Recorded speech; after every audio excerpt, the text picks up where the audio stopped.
Bismillahirrahmanirrahim. Assalamu alaikum.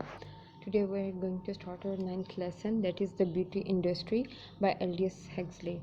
Aldous Huxley was a famous poet, novelist, and short story writer.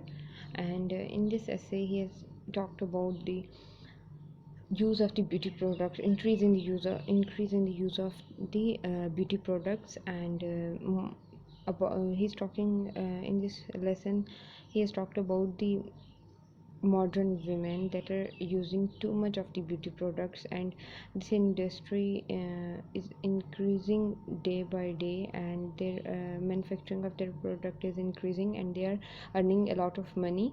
And he says that the one American industry unaffected by the general depression of trade is the beauty industry.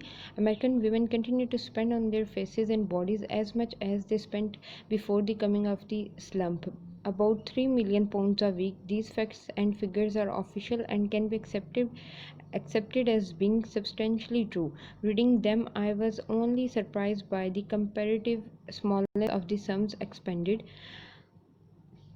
He has used the irony and humorous at different occasions in this essay, and here you can see that how he has used the irony.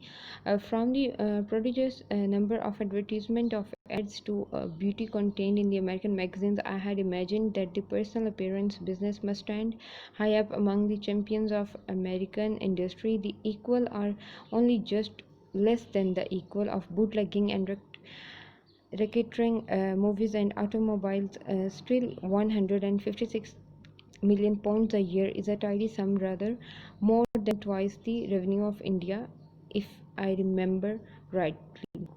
I do not know what the European figures are, much smaller undoubtedly. Europe is poor, and a face can cost as much in upkeep as a Rolls Royce.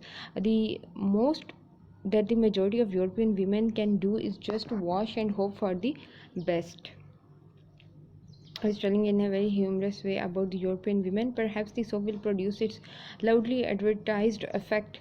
Perhaps it will transform them into likeness of those ravishing creatures who smile so rosily and creamily, so peachily and pearly from every hoarding.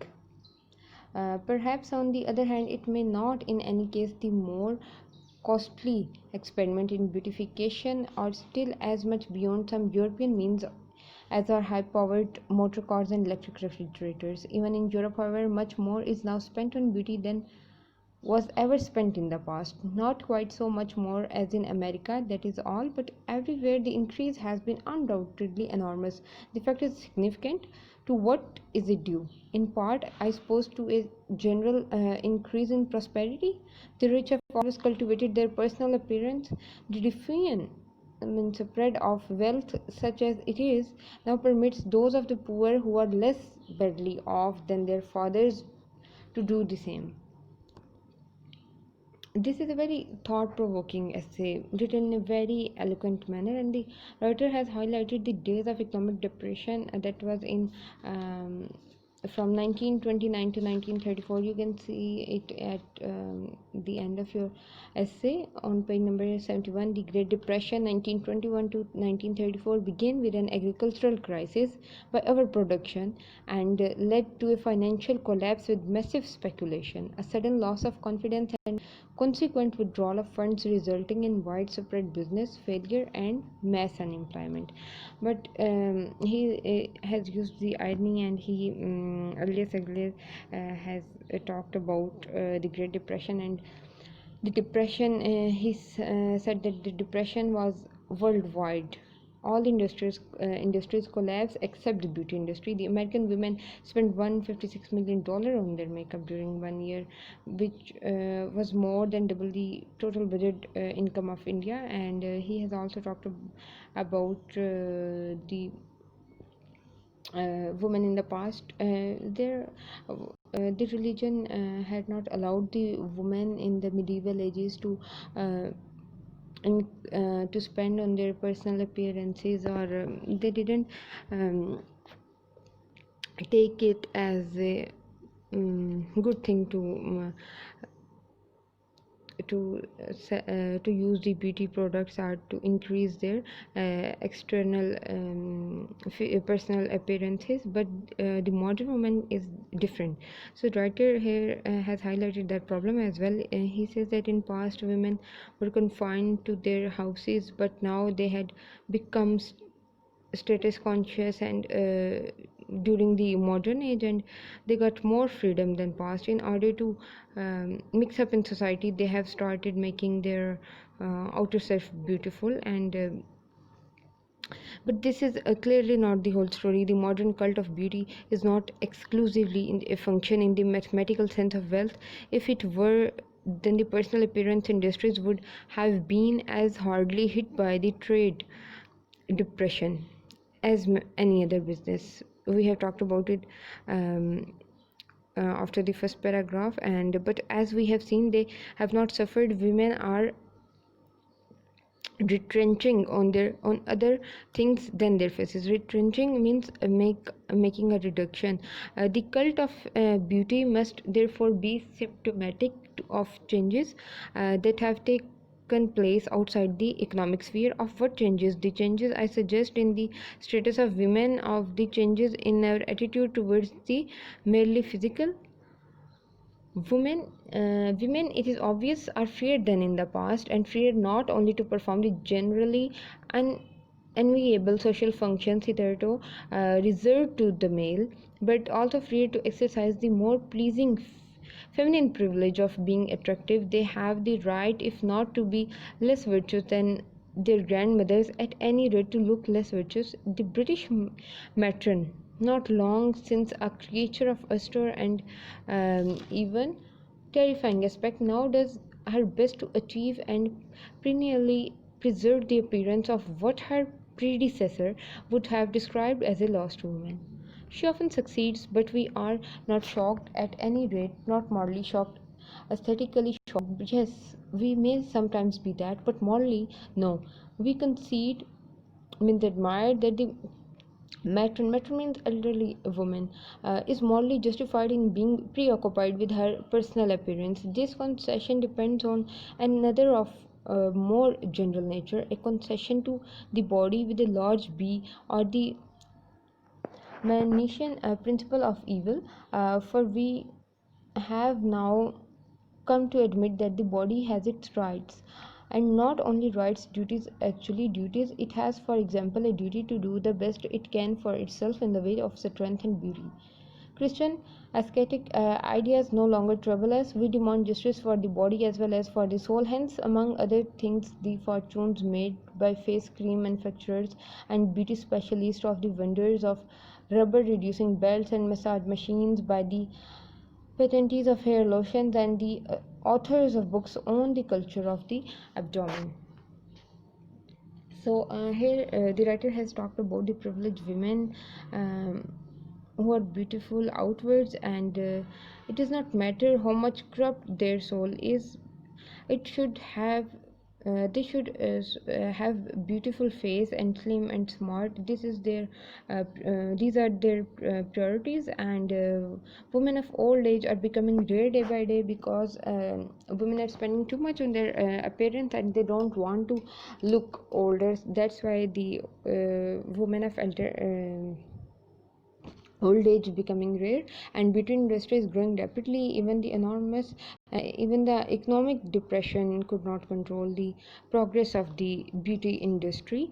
And what are the practical results of this modern cult of beauty? The exercises and the massage, the health motors and skin food, to what have they led? Are women more beautiful than they were? Do they get something for the enormous expenditure of energy, time, and money demanded of them by the beauty cult?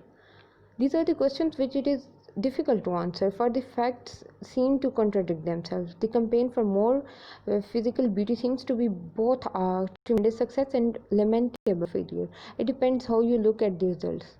It is success in so far as more women retain their youthful appearance to a greater age than in the past. Old ladies are already becoming rare. In a few years, we may well believe they will be extinct. White hair and wrinkles, a bent back and hollow cheeks will come to be regarded as medievally, means the Middle Ages, that were uh,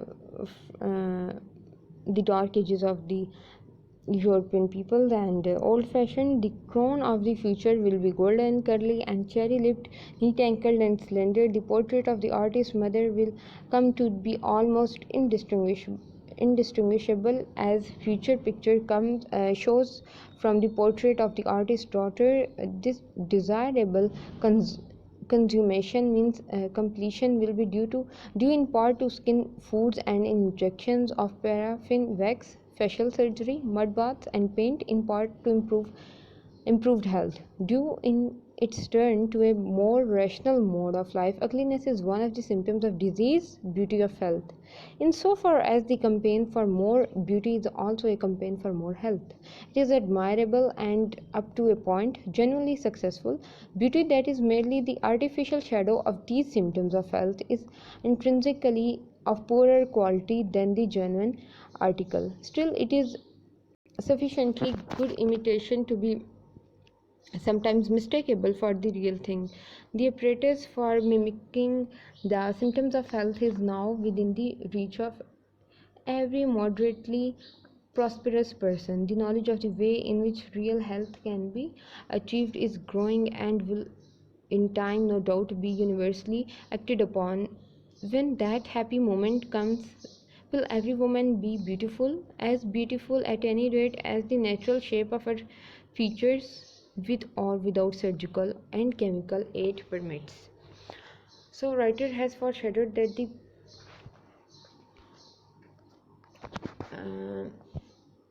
that the future ladies may well be golden, curly haired, neat ankled, slender, and red lipped. All these would be due to injections of paraffin.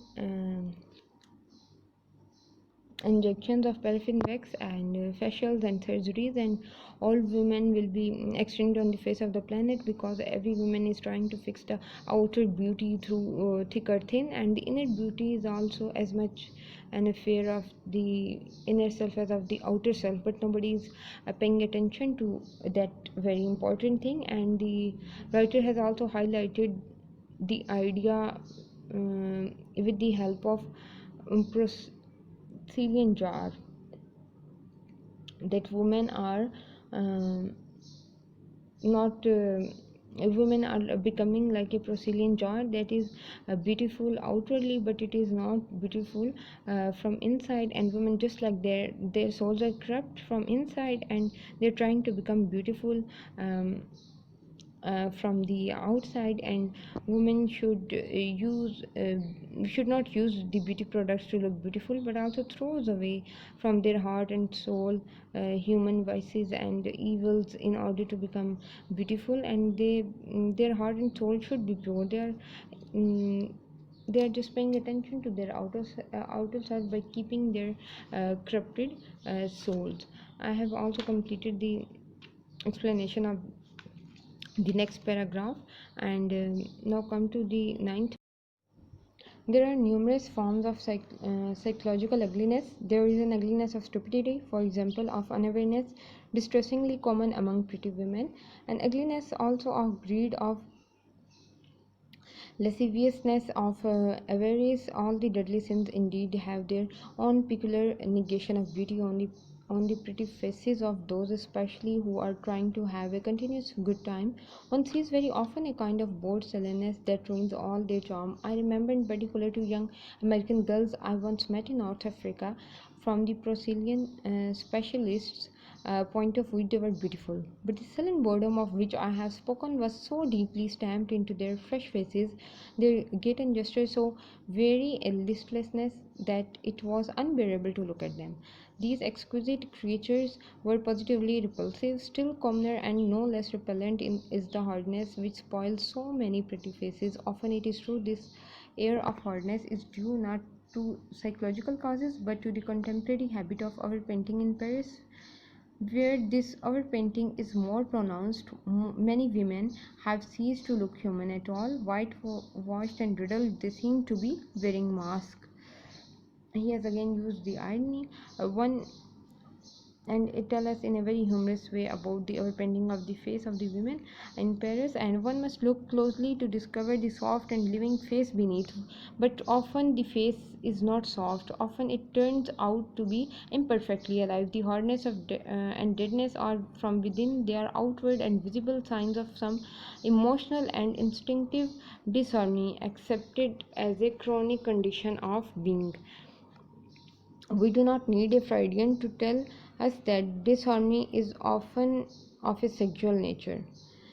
So long as such disharmonies continue to exist, so long as there is good reason for sullen boredom, so long as human beings allow themselves to be possessed and hacked by monomaniacal voices, the cult of beauty is destined to be ineffectual, successful in prolonging the appearance of youth, of realizing or simulating the symptoms of health. The campaign inspired by this cult remains fundamentally a failure.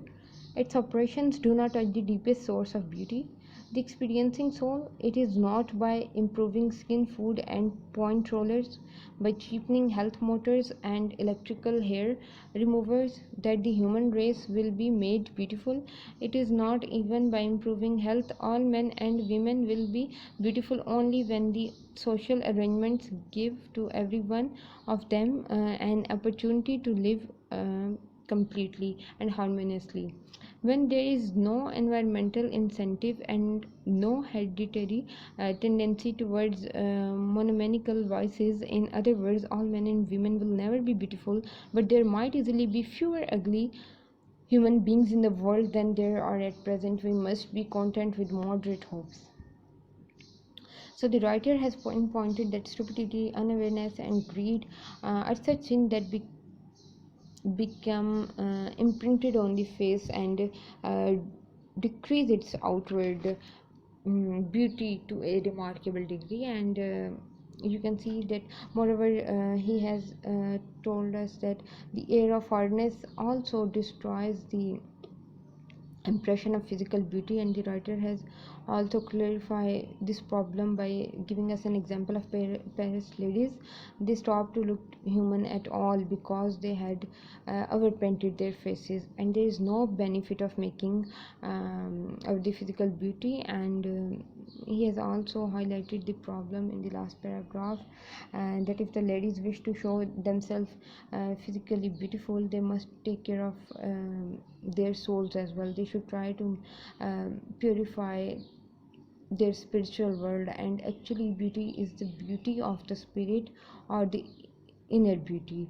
It is the message of the poet, and it is the total you can say the gist of this essay. And he has tried to bring the focus to a point that the social justice is very important. If there is social justice in the society and people men and women don't have their corrupt souls, then there will be a very beautiful society, and there will be no need of any beauty products. And the irony that he has used in the very start of the lesson, that the economic depression could not even destroy the beauty industry. And if the people try to bring their focus toward their soul and their inner beauty, that is important, then we can make this society a better place to live in. Now you have to complete the exercise of this lesson. Thank you.